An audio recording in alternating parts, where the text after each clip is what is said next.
हिंदी में यूपीएससी की तैयारी से संबंधित प्रोग्राम्स को देखने के लिए सब्सक्राइब करें स्टडी IQIAS हिंदी। नमस्कार दोस्तों, स्वागत है आप लोगों का। उम्मीद है कि आप लोग बहुत अच्छे होंगे और शायद अच्छे नहीं भी होंगे, क्योंकि पिछले एक दो दिनों से हम जो मीडिया में खबरें सुन रहे हैं, न्यूज़ पर जो चल रहा है, वो सिर्फ और सिर्फ एक ही बात चल रही है, क्या लॉकडाउन लगेगा। और ये सारी जो खबरें हैं उनका अंदेशा इसलिए और लगाया जा रहा है क्योंकि प्राइम मिनिस्टर जो मोदी हैं उन्होंने बोला है कि देश की स्थिति काफ़ी गंभीर है, अभी हम खतरे में हैं। और जब भी खतरे में होता है देश, तो हमको ऐसा लगता है कि लॉकडाउन हमको देखने को मिल सकता है, क्योंकि लास्ट टाइम जब खतरा आया था, क्राइसिस आया था, तो लॉकडाउन हमको देखने को मिला था। तो शायद हम वो जनरेशन है जो सारी चीज़ें देखते हुए जा रहे हैं। हमने सब कुछ विटनेस यहाँ पे कर लिया है जो हमारी एंशिएंट जनरेशन्स ने एक साथ मतलब मिलकर किया होगा। हम वो सारी चीज़ें यहाँ पर देख रहे हैं।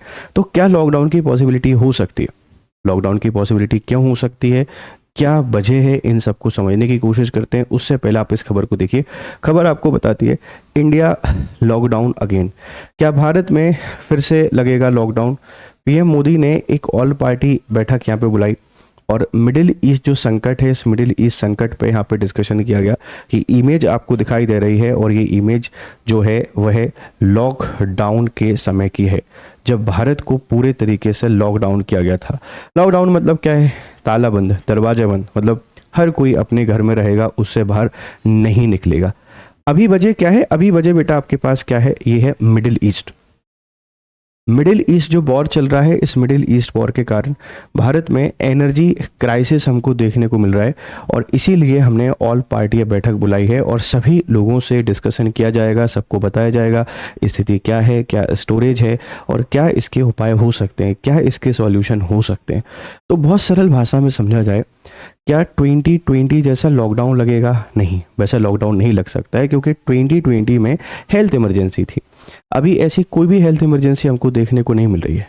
आपातकाल नहीं लगेगा, क्योंकि भारत में किसी भी तरीके का अभी वॉर की सिचुएशन नहीं लग रही है। हाँ, एसेंशियल जो गुड्स हैं उनको लेकर सरकार एडवाइजरी जारी कर सकती है, और उसमें अभी हमारे पास एनर्जी सबसे इम्पॉर्टेंट है। चाहे वो क्रूड ऑयल हो, आप क्रूड ऑयल की बात कर रहे हैं, आप LPG की बात कर रहे हैं, या दूसरी डिफरेंट टाइप की जो गैसेस को हम लोग यूज़ करते हैं, उन सब की यहाँ पे बात कर सकते हैं। इन सब को लेके सरकार एडवाइजरी जारी कर सकती है। तो पूरे तरीके से लॉकडाउन लगेगा क्या? नहीं लगेगा। हाँ, लेकिन कुछ इंपॉर्टेंट मेजर सरकार के द्वारा यहाँ पे लिए जा सकते हैं, कुछ इंपॉर्टेंट कदम सरकार के द्वारा उठाए जा सकते हैं। क्यों? वजह क्या है समझो। देखो, जैसे ही इस तरीके की खबरें चलना शुरू हुई, पूरे मार्केट में अफरा तफरी मची हुई है और हर कोई अपने आने वाले 2-3 महीने का पेट्रोल और डीजल को सेव करके रखना चाहता है। आप एक बार समझने की कोशिश कीजिए, नॉर्मली जैसे आप रहते थे अगर वैसे ही रहेंगे, कोई दिक्कत आएगी क्या? नहीं आएगी। जब हर एक व्यक्ति आगे आने वाले 1-1.5 महीने का पेट्रोल, डीजल या गैसेस को स्टोर करके रख लेगा, तो देश के पास कितना भी ऑयल क्यों अवेलेबल ना हो, कितनी ही गैस अवेलेबल क्यों ना हो, वो संकट तो हमको देखने को मिल ही जाएगा ना, क्राइसिस तो देखने को मिल ही जाएगा। तो हम लोग ही शायद इसके पीछे ज़्यादा रिस्पॉन्सिबल हो सकते हैं। तो पूरे तरीके से लॉकडाउन लगने की संभावना नहीं है। हाँ, लेकिन कुछ इंपॉर्टेंट मेजर्स लिए जा सकते हैं, क्योंकि हमारे पास एनर्जी क्राइसिस है। एनर्जी क्राइसिस क्यों है? क्योंकि हम लोग 85% के आसपास, लगभग 85% जो हमारी आवश्यकता है, हमारी नीड है, इस 85% नीड को इंपोर्ट करते हैं। और इंपोर्ट करते कहाँ से हैं? मिडिल ईस्ट से करते हैं। जरा एक मैप मैं आपको बताता हूँ, फिर और इम्पोर्टेंट जो डिस्कशन है वो इम्पोर्टेंट डिस्कशन हम इस पे करेंगे, ठीक है। आप जरा इस मैप को यहाँ पे देखिए। देखो, ये हमारा मैप है पूरा मिडिल ईस्ट, और अभी जो क्राइसिस है, इस क्राइसिस की जो वजह है वो यही है। यहाँ ईरान है, इस ईरान पे अटैक कर दिया यूएसए ने, ठीक है। ईरान पे अटैक कर दिया यूएसए ने, यूएसए का इनडायरेक्ट अटैक है। वास्तव में जो वजह है वो है आपका इजराइल ईरान के न्यूक्लियर जो प्रोग्राम है, इस न्यूक्लियर प्रोग्राम से इनको परेशानी है, और इस न्यूक्लियर प्रोग्राम से परेशानी के कारण इन्होंने यूएसए को अपने कॉन्फिडेंस में लिया और कॉन्फिडेंस में लेकर ईरान पे अटैक करवा दिया। जब ईरान पे अटैक हुआ तो यहाँ के जो हेड हैं, इन हेड की डेथ हो जाती है। ईरान के जो हेड हैं इनकी डेथ हो जाती है, और जैसे ही डेथ हो जाती है ईरान अपना बदला लेने पे आ जाता है।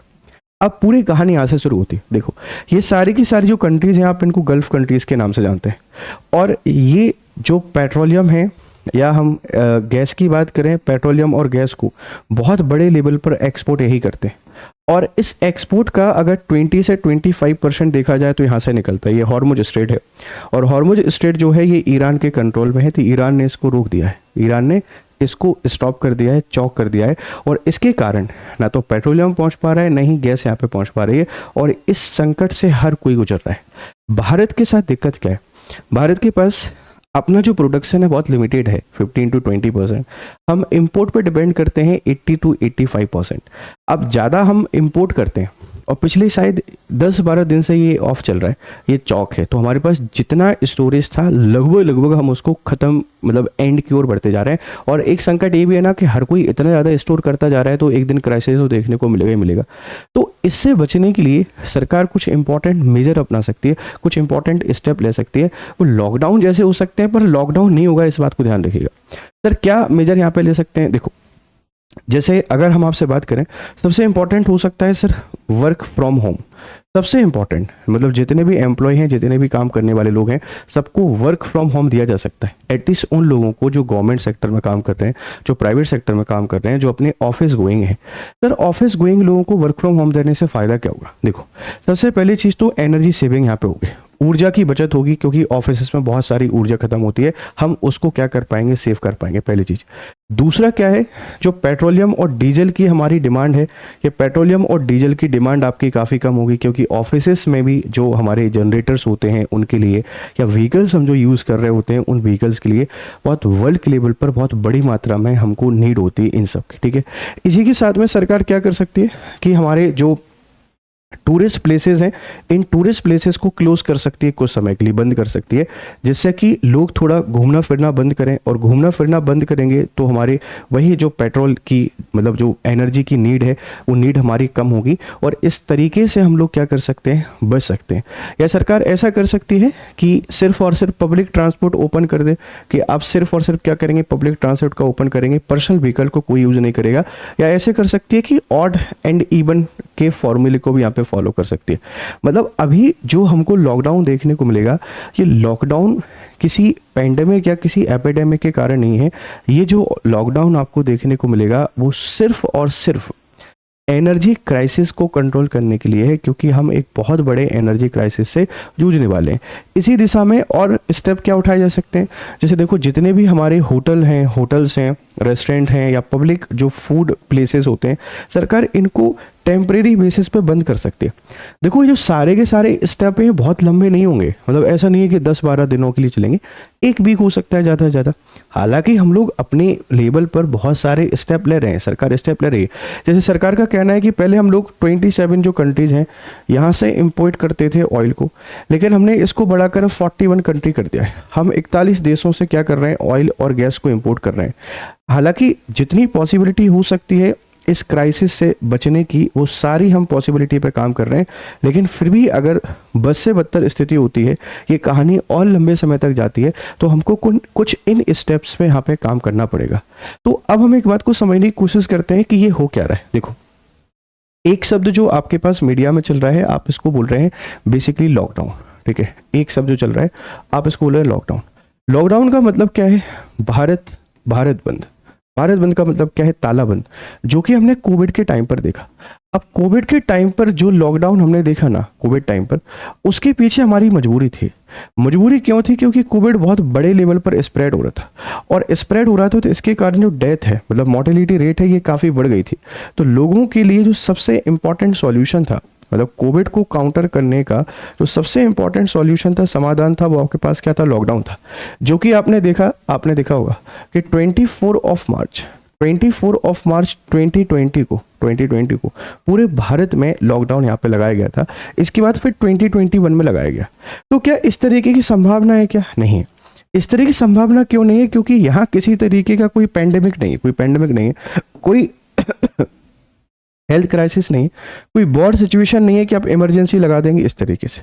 अब ये जो हो सकता है सर, वो क्या हो सकता है? आप इसको समझिए। वह जो हमको देखने को मिल सकता है वह एनर्जी क्राइसिस। हमारे पास अगर एनर्जी क्राइसिस है तो इसको काउंटर करने के लिए सरकार के द्वारा कुछ मेजर, यानी कि कुछ उपाय यहाँ पे किए जा सकते हैं और इन उपायों के अंतर्गत जो पॉसिबिलिटीज़ है वो हमने आपको बता दी है कि सरकार वर्क फ्रॉम होम को अलाउ कर सकती है। सबसे इम्पॉर्टेंट स्टेप, क्योंकि बहुत सारे लोग जो हैं ये ऑफिस जाते हैं और ऑफिस जाते हैं तो हम लोग व्हीकल्स का यूज़ करते हैं। जैसे पहले तो बाइक का यूज़ करते थे, लेकिन आजकल हर कोई कार और बाइक इनको बहुत बड़े लेवल पर यूज़ करने लगा है। ये यहाँ पे किया जा सकता है, ऑफिसेज़ को क्लोज कर सकते हैं ताकि लोग घर से काम करें, ठीक है। इसी के साथ में हमारे जो टूरिस्ट प्लेसेस हैं, इन टूरिस्ट प्लेसेस को भी हम लोग क्या कर सकते हैं, क्लोज कर सकते हैं एक पर्टिकुलर टाइम के लिए, जिससे कि जो एनर्जी की नीड है वो एनर्जी की नीड आपके पास काफ़ी कम हो। इसी के साथ में हमारे जो होटल हैं, रेस्टोरेंट हैं और जो पब्लिक फूड प्लेसेस हैं, आप इनको क्लोज कर सकते हैं, ठीक है। ऐसी बहुत सारे स्टेप लिए जा सकते हैं, मतलब संभावना हो सकती है। सरकार ऑड इवन पे काम कर सकती है। सरकार सिर्फ और सिर्फ जो पब्लिक ट्रांसपोर्ट है, इस पब्लिक ट्रांसपोर्ट को अलाउ कर सकती है, जिससे कि हम जितना हो सकता है उतनी अपनी जो आवश्यकता है उस आवश्यकता को कम कर दें। और आवश्यकता कम हो जाएगी तो बहुत सारे क्राइसिस हमको देखने को नहीं मिलेंगे। तो लॉकडाउन लगेगा क्या? नहीं लगेगा। एनर्जी क्राइसिस को काउंटर करने के लिए सरकार कुछ स्टेप अपना सकती है क्या? बिल्कुल अपना सकती है। हालांकि सरकार बार बार बोल रही है कि हमने अपना जो इंपोर्ट है ये बढ़ा दिया है। पहले 27 देशों से इंपोर्ट करते थे, अब 41 कंट्री से इंपोर्ट कर रहे हैं। हमारे पास स्ट्रेटजिक रिजर्व काफ़ी मात्रा में अवेलेबल है, लेकिन अभी जो एक समस्या है वह एलपीजी है। एलपीजी की जो प्रॉब्लम है ये हमको बड़े लेवल पर देखने को मिल रही है। तो इसके कारण हो सकता है कि इस तरीके के जो मेजर हैं, ये मेजर को अपना के हम कह सकते हैं कि एनर्जी क्राइसिस को कंट्रोल करने के लिए, एनर्जी का मिनिमम यूज करने के लिए कुछ लिमिटेशंस लगाई जा सकती हैं, जिसको आप एनर्जी क्राइसिस लॉकडाउन के नाम से यहाँ पे जान सकते हैं। तो वैसी भयावह स्थिति नहीं मिलेगी, पूरी अर्थव्यवस्था बंद नहीं होगी, पूरा भारत बंद नहीं होगा, कुछ इंपॉर्टेंट सेगमेंट पे बंद हो सकते हैं, संभावना जताई जा सकती है। ऐसा होगा या नहीं होगा ये सिर्फ और सिर्फ कौन बताएगा? सरकार बताएगी। लेकिन पॉसिबिलिटी ऐसी कुछ हो सकती है जो मैं यहाँ पे अंदाजा लगा पा रहा हूँ। आपको क्या लगता है? आपकी राय हमको यहाँ पे जरूर दीजिएगा।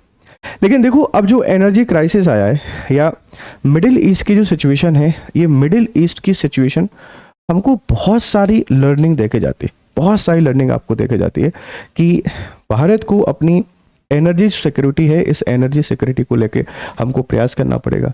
हम कब तक इस एनर्जी के क्राइसिस से यहाँ पर जूझते रहेंगे? तो एनर्जी सिक्योरिटी को हमको कुछ प्रयास करने पड़ेंगे, मतलब बहुत बेहतर समाधान खोजने पड़ेंगे, उत्पादन को बढ़ावा देना पड़ेगा। आप जितना उत्पादन को बढ़ावा दे सकते हैं, जितना प्रोडक्शन को बढ़ावा दे सकते हैं, उतना प्रोडक्शन दीजिए। अपना जो स्ट्रेटेजिक रिजर्व है, इस स्ट्रेटेजिक रिजर्व को आपको बढ़ाना पड़ेगा, मतलब इसकी जो क्वांटिटी है, इस क्वांटिटी को आपको इन्हांस करना पड़ेगा कि अगर हमको ऐसी स्थिति देखने को मिल जाए 90 to 120 डेज के आसपास की सिचुएशन भी खराब हो, तो हमारे पास स्ट्रेटेजिक ऑयल रिजर्व या एनर्जी रिजर्व यहाँ पे होने चाहिए, ठीक है। ये हमको काम करने पड़ेंगे। इसी के साथ में हम इसके ऑल्टरनेटिव को भी तलाश कर सकते हैं, मतलब हमको इनके जो ऑल्टरनेटिव हैं, जो इनके उपाय हैं विभिन्न, इन उपायों पे काम करना चाहिए और बेहतर तरीके से उन पे काम करके बेहतर चीज़ें करें। और इसी के साथ में जो हमारी स्ट्रेटजिक रिलेशन है, इस स्ट्रेटजिक रिलेशन को और डाइवर्सिफाई करना चाहिए। आप सिर्फ एक या दो कंट्री के आसपास ना रहें, कई सारी कंट्रीज से अपने रिश्तों को बेहतर करें और इस तरीके की किसी भी क्राइसिस से जो हमको देखने को मिलता है, इस क्राइसिस से बचने की कोशिश करें। क्योंकि हम रिन्यूएबल एनर्जी पे काम कर सकते हैं, हम ईवी व्हीकल्स को मतलब प्रमोट कर सकते हैं, ईवी व्हीकल्स को बढ़ावा दे सकते हैं। और दिक्कत क्या है? देखो, जब भी इस तरीके की सिचुएशन होती है, उन सिचुएशन से हमेशा मार्केट बढ़ता है, सरकार का घाटा बढ़ता है, इन्फ्लेशन बढ़ता है, लोगों की परेशानी बढ़ती है। और ये सारे स्टेप भी जब ले लेंगे तो उसके बाद भी एक दिक्कत तो रहेगी ना, एम्प्लॉयमेंट का इशू सबके साथ रहेगा। अगर होटल बंद हो जाएंगे, रेस्टोरेंट बंद हो जाएंगे, पब्लिक फूड प्लेस बंद हो जाएंगे, ऑफिसेज बंद हो जाएंगे, जो लोग काम करते हैं उनके पास एक जॉब का क्राइसिस आ जाएगा। और ये सिर्फ और सिर्फ टेम्परेरी सॉल्यूशन हो सकते हैं, लॉन्ग टर्म में ये बिल्कुल वर्क नहीं करेंगे। तो हमको इसके ऑल्टरनेटिव पे काम करना पड़ेगा और ये एक उपाय हो सकता है कि सभी देश मिलकर इस मुद्दे का परमानेंट और स्थायी समाधान जल्दी करने पर विचार करें, तो इस संकट से आसानी से बचा जा सकता है। मुझे पूरी उम्मीद है कि आपको कहानी यहाँ पे पसंद आई होगी और आपको क्या लगता है, आपकी राय यहाँ पे हमको जरूर दीजिएगा, ठीक है। आप अगर यूपीएससी की तैयारी कर रहे हैं तो देखो, अभी हमारा सफलता महोत्सव सेल चल रहा है, ठीक है। अभी जो है वो हमारा सफलता महोत्सव सेल यहाँ पे चल रहा है, महोत्सव, और उस सेल में 60% ऑफ मिल रहा है आपको सभी कोर्सेज में। Use my code GRS live और हमारे कोर्सेज में एनरोल करें और बेहतर तरीके से पढ़ाई करें। आपकी राय हमको यहाँ पे जरूर दीजिएगा। मिलते हैं फिर आपसे क्लासेस में, तब तक खुश रहें, मस्त रहें। Have nice time, good day to all. Hindi में यूपीएससी की तैयारी से संबंधित प्रोग्राम्स को देखने के लिए सब्सक्राइब करें स्टडी IQ IAS हिंदी।